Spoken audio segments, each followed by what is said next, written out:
Chapter 22. Within a month after his departure from San Francisco, Marcus had gone in on a cattle ranch in the Panamint Valley with an Englishman, an acquaintance of Mr. Seep's. His headquarters were at a place called Modoc, at the lower extremity of the valley, about 50 miles by trail to the south of Keeler. His life was the life of a cowboy. He realized his former vision of himself, booted, sombreroed, and revolvered, passing his days in the saddle and the better part of his nights around the poker tables in Modoc's one saloon.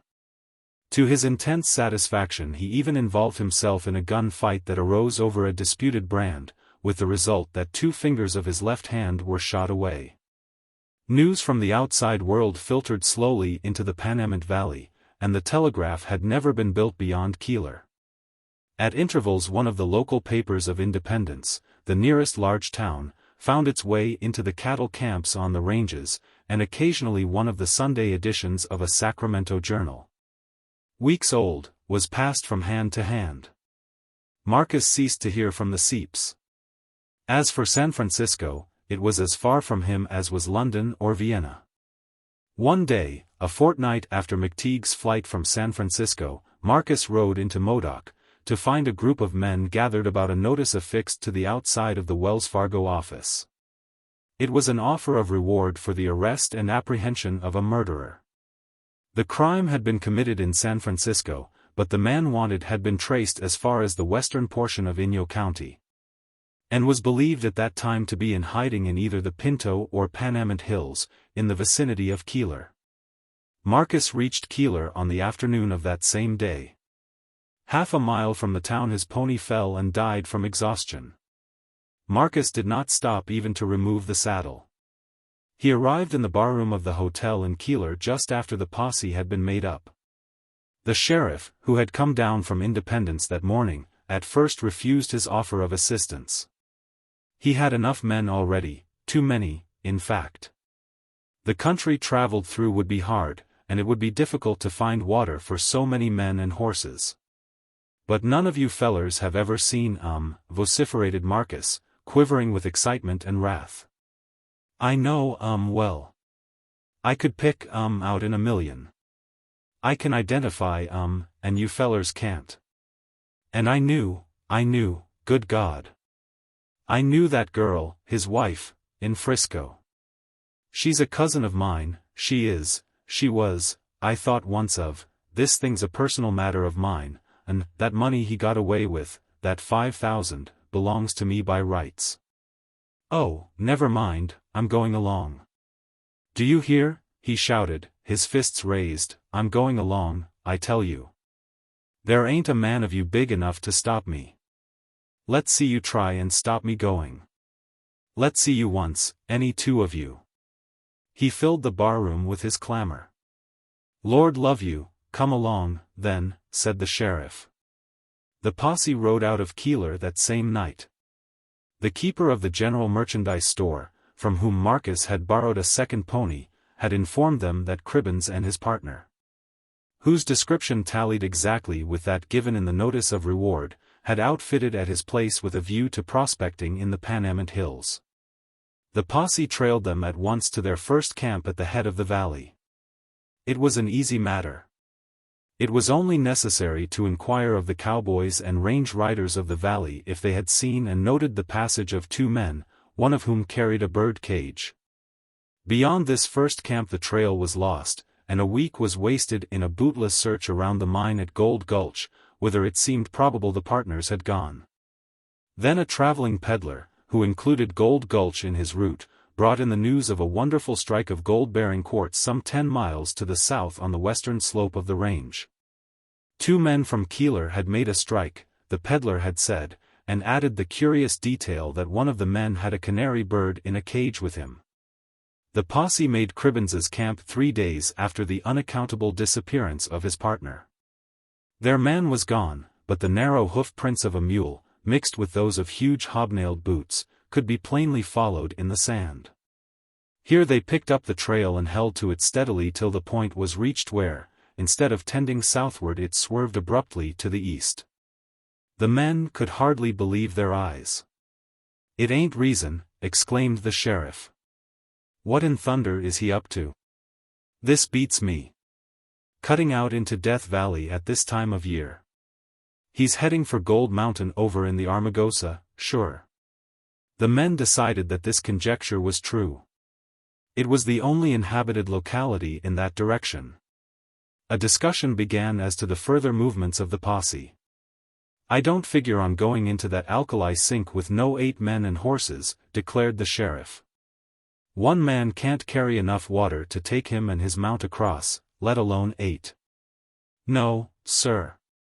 4 couldn't do it. No, 3 couldn't. We've got to make a circuit round the valley and come up on the other side and head him off at Gold Mountain. That's what we got to do, and ride like hell to do it, too. But Marcus protested with all the strength of his lungs against abandoning the trail now that they had found it. He argued that they were but a day and a half behind their man now. There was no possibility of their missing the trail, as distinct in the white alkali as in snow. They could make a dash into the valley, secure their man, and return long before their water failed them. He, for one, would not give up the pursuit, now that they were so close. In the haste of the departure from Keeler, the sheriff had neglected to swear him in. He was under no orders. He would do as he pleased. Go on, then, you darn fool, answered the sheriff. We'll cut on round the valley, for all that. It's a gamble he'll be at Gold Mountain before you're halfway across. But if you catch him, here, he tossed Marcus a pair of handcuffs, put M on him and bring him back to Keeler. 2 days after he had left the posse, and when he was already far out in the desert, Marcus's horse gave out. In the fury of his impatience he had spurred mercilessly forward on the trail, and on the morning of the 3rd day found that his horse was unable to move. The joints of his legs seemed locked rigidly. He would go his own length, stumbling and interfering, then collapse helplessly upon the ground with a pitiful groan. He was used up. Marcus believed himself to be close upon McTeague now. The ashes at his last camp had still been smoldering. Marcus took what supplies of food and water he could carry, and hurried on. But McTeague was farther ahead than he had guessed, and by evening of his 3rd day upon the desert Marcus, raging with thirst, had drunk his last mouthful of water and had flung away the empty canteen. If he ain't got water with he said to himself as he pushed on, if he ain't got water with by damn, I'll be in a bad way. I will, for a fact. At Marcus's shout McTeague looked up and around him. For the instant he saw no one. The white glare of alkali was still unbroken. Then his swiftly rolling eyes lighted upon a head and shoulder that protruded above the low crest of the break directly in front of him. A man was there, lying at full length upon the ground, covering him with a revolver. For a few seconds McTeague looked at the man stupidly, bewildered, confused, as yet without definite thought. Then he noticed that the man was singularly like Marcus Schuller. It was Marcus Schuller. How in the world did Marcus Schuller come to be in that desert? What did he mean by pointing a pistol at him that way? He'd best look out or the pistol would go off. Then his thoughts readjusted themselves with a swiftness born of a vivid sense of danger. Here was the enemy at last, the tracker he had felt upon his footsteps. Now at length he had come on and shown himself, after all those days of skulking. McTeague was glad of it. He'd show him now. They too would have it out right then and there. His rifle. He had thrown it away long since. He was helpless. Marcus had ordered him to put up his hands. If he did not, Marcus would kill him. He had the drop on him. McTeague stared, scowling fiercely at the leveled pistol. He did not move. Hands up, shouted Marcus a second time. I'll give you 3 to do it in. 1, 2. Instinctively McTeague put his hands above his head. Marcus rose and came towards him over the break. Keep M up, he cried. If you move M once I'll kill you, sure. He came up to McTeague and searched him, going through his pockets, but McTeague had no revolver, not even a hunting knife. What did you do with that money, with that $5,000? It's on the mule, answered McTeague, sullenly. Marcus grunted, and cast a glance at the mule, who was standing some distance away, snorting nervously, and from time to time flattening his long ears. Is that it there on the horn of the saddle, there in that canvas sack? Marcus demanded. Yes, that's it. A gleam of satisfaction came into Marcus's eyes, and under his breath he muttered. Got it at last. He was singularly puzzled to know what next to do. He had got McTeague. There he stood at length, with his big hands over his head, scowling at him sullenly. Marcus had caught his enemy, had run down the man for whom every officer in the state had been looking. What should he do with him now? He couldn't keep him standing there forever with his hands over his head. Got any water? He demanded. There's a canteen of water on the mule. Marcus moved toward the mule and made as if to reach the bridle rein. The mule squealed, threw up his head, and galloped to a little distance, rolling his eyes and flattening his ears. Marcus swore wrathfully. He acted that way once before, explained McTeague, his hands still in the air. He ate some locoweed back in the hills before I started. For a moment Marcus hesitated. While he was catching the mule, McTeague might get away. But where to, in heaven's name? A rat could not hide on the surface of that glistening alkali, and besides, all McTeague's store of provisions and his priceless supply of water were on the mule. Marcus ran after the mule, revolver in hand, shouting and cursing. But the mule would not be caught. He acted as if possessed, squealing, lashing out, and galloping in wide circles, his head high in the air. Come on, shouted Marcus, furious, turning back to McTeague. Come on, help me catch him. We got to catch him. All the water we got is on the saddle. McTeague came up. He's eaten some locoweed, he repeated. He went kinda crazy once before. If he should take it into his head to bolt and keep on running. Marcus did not finish. A sudden great fear seemed to widen around and enclose the two men. Once their water gone, the end would not be long. We can catch him all right, said the dentist. I caught him once before. Oh, I guess we can catch him, answered Marcus, reassuringly. Already the sense of enmity between the two had weakened in the face of a common peril. Marcus let down the hammer of his revolver and slid it back into the holster. The mule was trotting on ahead, snorting and throwing up great clouds of alkali dust. At every step the canvas sack jingled, and McTeague's bird cage, still wrapped in the flour bags, bumped against the saddle pads. By and by the mule stopped, blowing out his nostrils excitedly. He's clean crazy, fumed Marcus, panting and swearing. We ought to come up on him quiet, observed McTeague. I'll try and sneak up, said Marcus, 2 of us would scare him again. You stay here. Marcus went forward a step at a time.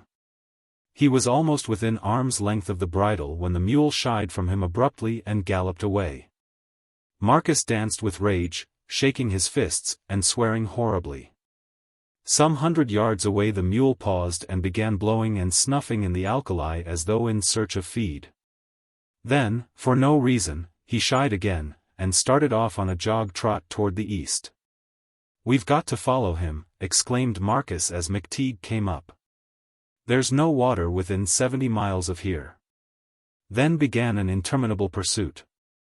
Mile after mile, under the terrible heat of the desert sun, the two men followed the mule, racked with a thirst that grew fiercer every hour. A dozen times they could almost touch the canteen of water, and as often the distraught animal shied away and fled before them. At length Marcus cried.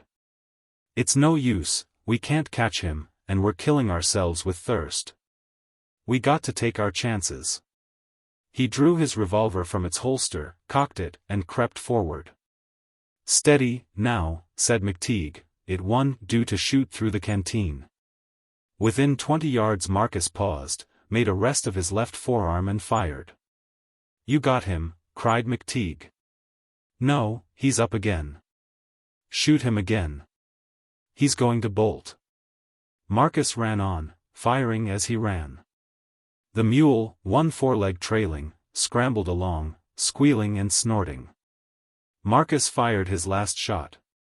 The mule pitched forward upon his head, then, rolling sideways, fell upon the canteen, bursting it open and spilling its entire contents into the sand. Marcus and McTeague ran up, and Marcus snatched the battered canteen from under the reeking, bloody hide. There was no water left. Marcus flung the canteen from him and stood up, facing McTeague. There was a pause. "We're dead men," said Marcus.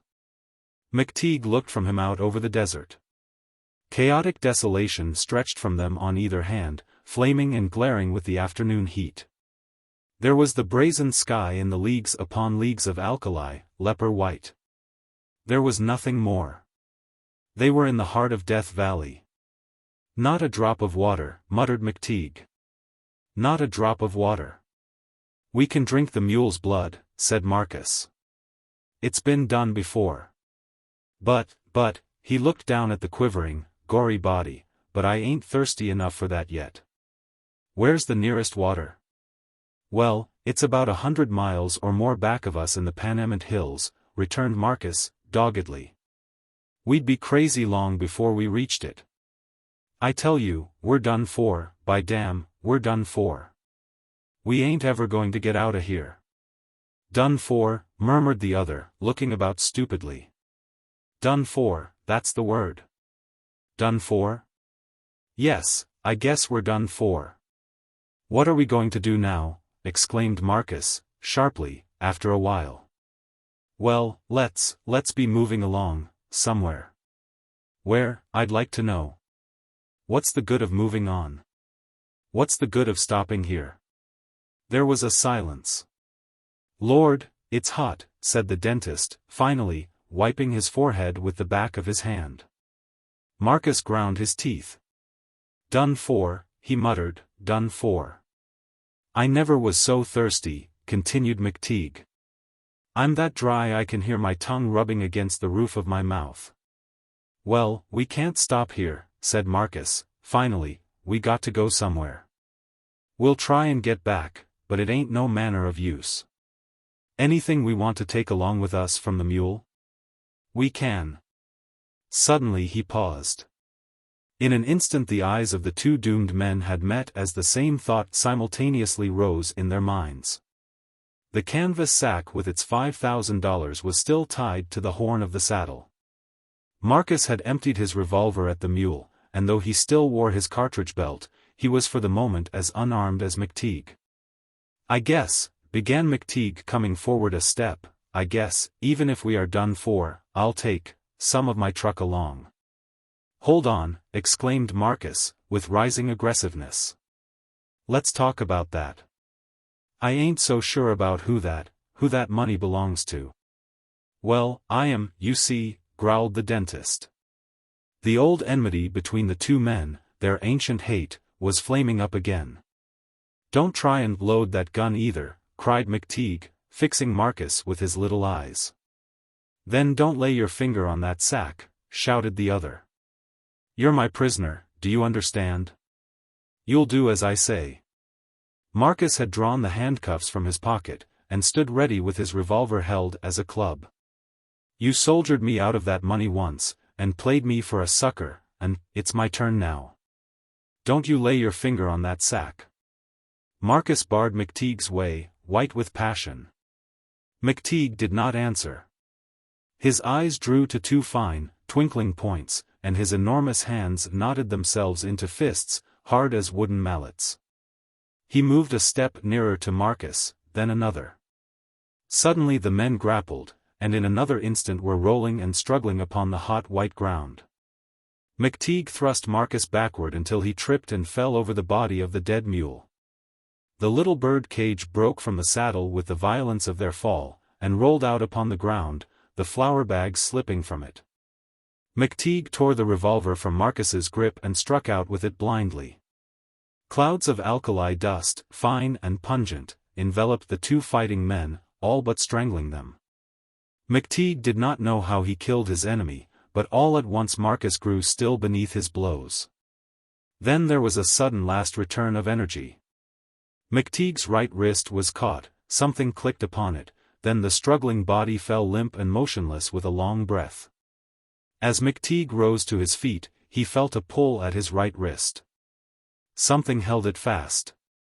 Looking down, he saw that Marcus in that last struggle had found strength to handcuff their wrists together. Marcus was dead now, McTeague was locked to the body. All about him, vast interminable, stretched the measureless leagues of Death Valley. McTeague remained stupidly looking around him, now at the distant horizon, now at the ground, now at the half-dead canary chittering feebly in its little gilt prison.